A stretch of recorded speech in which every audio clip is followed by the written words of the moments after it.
कैसे हो मेरे प्यारे बच्चों। मैं उम्मीद करता हूँ आप लोग बहुत अच्छे होंगे। मैं शिवम शुक्ला आपको अपने YouTube channel vision coaching classes में स्वागत करता हूँ।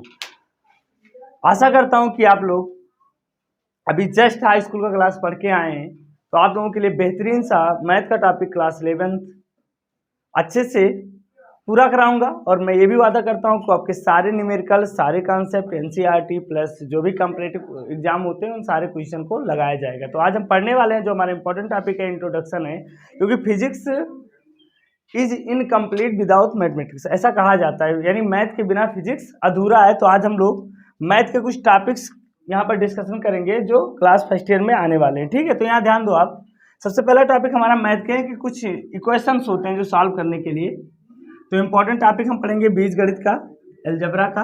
जैसे हमारे पास एक क्वाड्रेटिक इक्वेशन दिया है, अगर हमारे पास कोई द्विघात समीकरण हो, जैसे दे दिया द्विघात समीकरण, तो द्विघात समीकरण हमारे पास है ax² + bx + c = 0।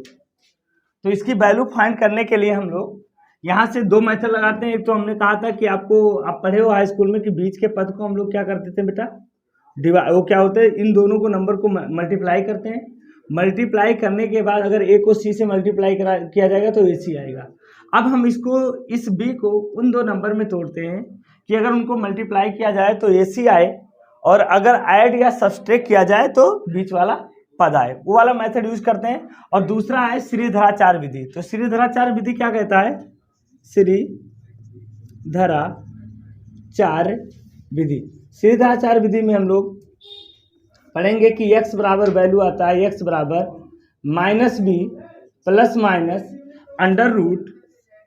√b² - 4ac / 2a, यानी इससे हम x के वैल्यू निकाल सकते हैं। अब कुछ केसेस होते हैं। पहला केस क्या होता है इसमें, केस हम फर्स्ट पढ़ेंगे, केस फर्स्ट, यानी अगर b² - 4ac को हम कहते हैं डीमेरिट्स कहते हैं, और डीमेरिट्स यानी इसको डी से लिखते हैं, b² - 4ac की वैल्यू अगर 0 के बराबर आ जाए, अगर b² - 4ac 0 के बराबर आ जाता है तो हम कहते हैं जो द्विघात समीकरण के मूल हैं, मूल वास्तविक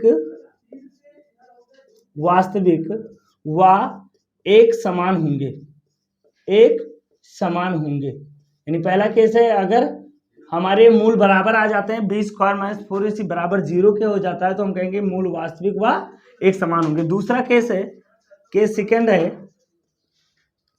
कि अगर b² - 4ac is greater than 0, अगर b² - 4ac की वैल्यू 0 से बराबर है तो हम कहेंगे मूल वास्तविक होंगे लेकिन असमान होंगे। क्या होंगे बेटा, मूल वास्तविक होंगे लेकिन वास्तविक तथा असमान होंगे, यानी एक समान नहीं होंगे। ये बात आपको ध्यान देना, असमान होंगे।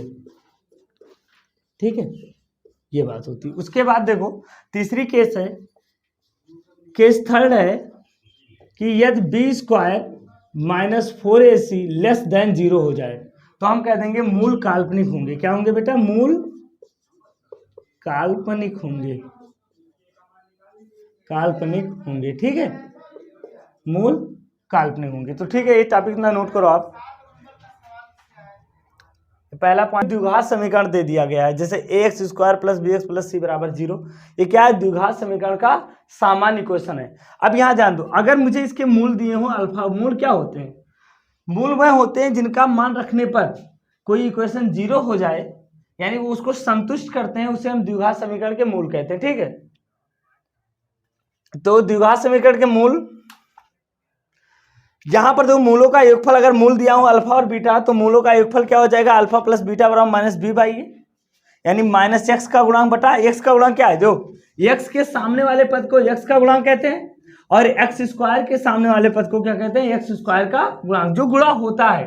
अब यहाँ पर जो मूलों का योगफल और गुणांक में क्या संबंध है, अल्फा + बीटा = -b/a, यानी x का गुणांक बटा x² का गुणांक। अब और देखो, अगर मूलों का गुणनफल हमें ज्ञात करना है तो अल्फा × बीटा बराबर क्या होता है, c/a। c क्या है, अचर पद है, अचर पद बटा x² का। तो इस प्रकार हम द्विघात समीकरण के मूलों को ज्ञात कर सकते हैं, उनके गुणांकों में संबंध स्थापित कर सकते हैं। अब बात आती है, और 2-3 पॉइंट होते हैं द्विघात समीकरण के लिए।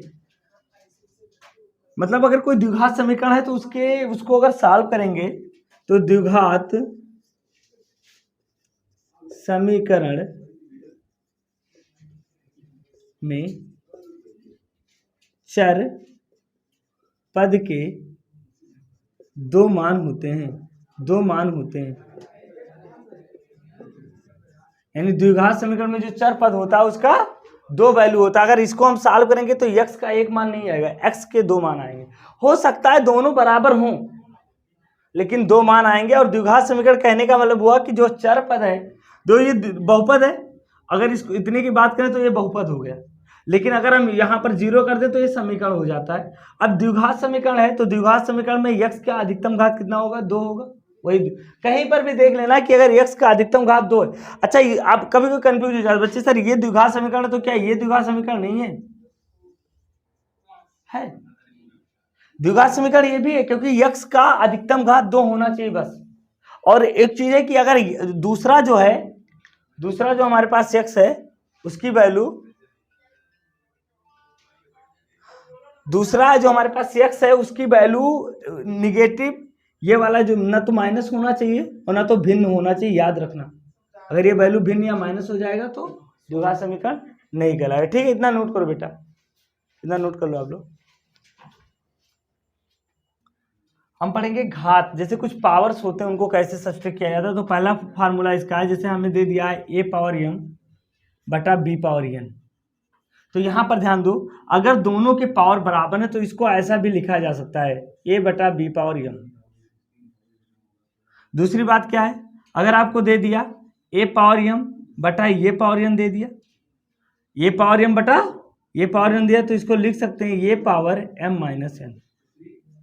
यहां ध्यान देना।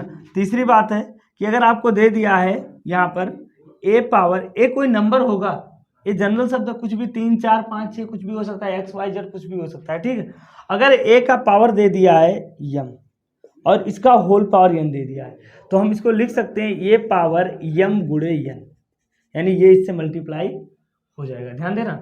तीसरी बात है, अगर रूट में दे दिया कोई चीज, जैसे मुझे दे दिया है √3 और यहाँ पर दे दिया है a पावर m, तो इसको लिख सकते हैं a पावर m अपान।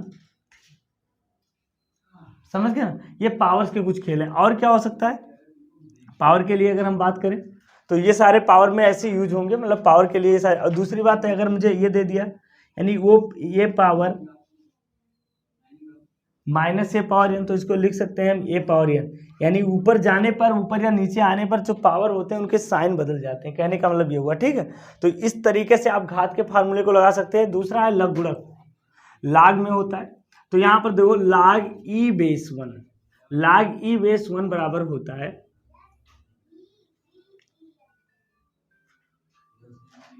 ठीक है। यहां पर देखो मैं बात करता हूं लाग ई बेस, अगर इसको मुझे 10 में कन्वर्ट करना है तो यहां पर लाग ई बेस को 10 में कन्वर्ट करने के लिए 2.303 लाग 10 लिखते हैं। यानी ये बेस है, इस बेस को 10 में कन्वर्ट, यानी लाग ई बेस का ये जो वैल्यू होता है इसके बराबर होता है, याद रखना। अगर ये आपको केमिस्ट्री में भी बहुत जगह लगाने को मिलेगा, अगर लाग ई बेस ही है, इसको तुम्हें 10 में कन्वर्ट करना है तो आपको इस नंबर से क्या कर देना पड़े, मल्टीप्लाई कर देना। ठीक है, दूसरी बात और क्या है, कुछ वैल्यूज हैं जो आपको याद रखना है। लाग 10 बेस 2 का मान होता है 0.301, ये याद रखना है। दूसरी बात क्या है, लाग 10 बेस 10 का मान होता है 1 होता है। लाग ई बेस ई का मान क्या होता है, 1 होता है। कहने का मतलब कि अगर ये दोनों समान है तो वो वैल्यू हमेशा 1 आएगी यार। लाग 5 बेस 5, लाग 6 बेस 6, तो ये सारे वैल्यू 1 आएंगे। दूसरी बात क्या है, अगर दे दिया लाग m पावर n दे दिया है तो हम n को आगे लिख सकते हैं n लाग m, ये लिखा जा सकता है। ठीक है, फिर दूसरी बात क्या है, अगर उसने दे दिया लाग m इंटू n दे दिया है तो इसको लिख सकते हैं हम लाग m प्लस लाग n। ठीक है, और एक और बात है, जैसे हमको दे दिया लाग m बटा n ऐसे दिया है तो इसको लिख सकते हैं लाग m माइनस लाग n। अब आपको मैं एक क्वेश्चन दे रहा हूं, तुमको इस लाग के ऊपर एक सवाल लगाना है, बहुत इंपॉर्टेंट आसान सा सवाल है। हमें क्वेश्चन दे दिया है, फाइंड वैल्यू। आपको इसकी वैल्यू फाइंड करना है। क्वेश्चन दे दिया है, क्या दिया है, log 2 पावर 3 दिया है इंटू log 3 पावर 4 दिया है इंटू log 4 पावर 5 दिया है इंटू log 5 पावर 6 दिया है इंटू log 6 पावर 7 दिया है और इंटू log 7 पावर 8 दिया है। अब इसकी वैल्यू क्या होगी, ऐसे क्वेश्चन। तो अब यहां क्या करना है हमें, ये सारे log मल्टीप्लाई में, तो इसको हम इस तरह से लिख सकते हैं। देखो log को ऐसे कॉमन कर लो सब में, तो इसको लिख सकते हैं 3/2। इसको क्या लिख सकते हैं 4/3। इसको क्या, जो ऊपर है वो ऊपर रहेगा, जो नीचे, इसको क्या लिख सकते हैं 5/4। इसको क्या लिख सकते हैं 6/5। इसको लिख सकते हैं 7/6 और इसको 8/7 लिखा जा सकता है। अब देखो सब कट रहे हैं, 4 से 4 कट रहा है, 3 से 3 कट रहा है, 5 से 5 कट रहा है, 6 से 6 कट रहा है, 7 से 7। अब बचेगा क्या, बचेगा यहाँ बचेगा हमारा log 2 पावर 8, ये बचेगा। और इसको हम लिख सकते हैं, दिस इंप्लाइज दैट log, इसको लिख सकते हैं log 2 पावर 8 को लिख सकते हैं 2 पावर 3 लिख सकते हैं।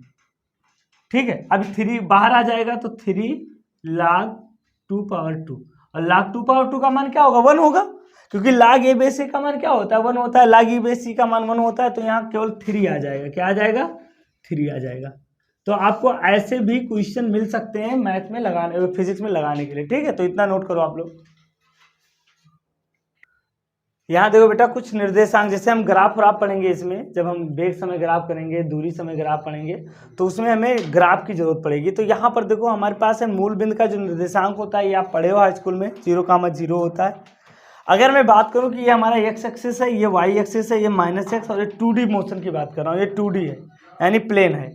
तो यहाँ पर देखो अगर मैं बात करूँ OP बराबर क्या हो जाएगा, तो अगर यहाँ पर जो निर्देशांक दिए होंगे उसका √x² प्लस वाई, यानी x का स्क्वायर और प्लस y का स्क्वायर का अंडर रूट कर दोगे तो आपको ये दूरी OP पता चल जाएगा। अब बात आता है कि रेखाओं में पहला रेखा है y बराबर mx, mx को परवणता कहते हैं, और इस रेखा का y बराबर mx का ये वाला ग्राफ बनेगा। ये x एक्सिस है, ये जो रेखा जा रही है इसी को y बराबर प्लस mx कहते हैं। यहाँ यम क्या है, परवणता या ढाल कहते हैं, और यम बराबर होता है tan थीटा, और tan थीटा बराबर आप जानते हो लंब बटा आधार होता है, तो tan थीटा बराबर y/x। इस तरह से हम यम के मान निकाल सकते हैं। अगर y बराबर -x है तो ये रेखा उल्टी हो जाएगी माइनस दिशा में।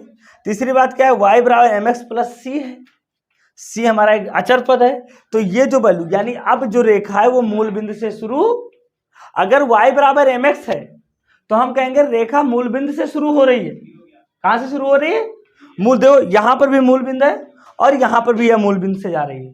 लेकिन अगर रेखा में y बराबर mx प्लस c है तो वो मूल बिंदु से होकर नहीं जाएगी, ये x c, ये जो यही डिस्टेंस है ये c हमारा है। अब रेखा यहां से जाएगी a से, ठीक है, तो ये जो ए ओ है इसी को हम c कहते हैं। ठीक है बेटा, तो इतना नोट करो ग्राफ में। यहां देखो अगर कभी क्वेश्चन में ये आ जाए कि जो y प्रोपोर्शनल है 1/x, तो तुमसे पूछेगा ग्राफ खींचो, तो उसका ग्राफ कुछ ऐसा होगा। और अगर इक्वेशन में आ रहा है ये y प्रोपोर्शन 1/x², तो उसका ग्राफ ऐसा होगा। समझ रहे हो ना, यानी x की वैल्यू घटने पर y की वैल्यू बहुत तेजी से बढ़ेगा, समझ गए। और x की वैल्यू तो इधर बढ़ रहा है, x की वैल्यू बढ़, y का वैल्यू कितना घट रहा है, ये इधर x जा रहा है ना, तो y वैल्यू 0 हो जाएगा, लगभग 0 नहीं होगा, कभी 0 हो सकता है। यहाँ ध्यान दो। अब वृत्त की बात करेंगे तो वृत्त होता है 2D, इसका कोई अपना आयतन नहीं होता है। वृत्त ऐसा आकृति है जिसका अपना कोई बहुभुज नहीं होता, कोई शीर्ष नहीं होता। तो वृत्त की त्रिज्या को r से लिखते हैं। वृत्त का जो व्यास होता है वो 2 गुणे त्रिज्या होते हैं, त्रिज्या का 2 गुना होता है।